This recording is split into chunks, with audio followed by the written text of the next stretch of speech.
سنرى اليوم شعيرة يفعلها أحد المعممين في حسينية من الحسينيات. أولا، هي لا تصلح أن تكون في أي دور من أدوار العبادة، ولا تصلح أن تكون من رجل دين، وإن كان يمثل مع صراخه، مع ضربه، مع عويله. هل يصلح من أمثال هؤلاء أن يؤخذ الدين يا عقلاء الشيعة؟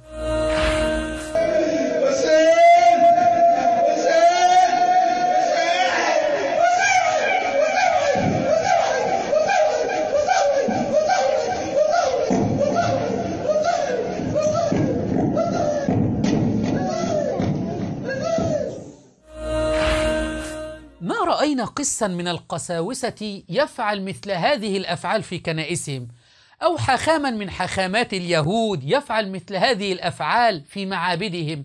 لم نرى مثل هذا إلا في الديانة الشيعية، وساوس شيطانية يفعلها الشيعة الإمامية.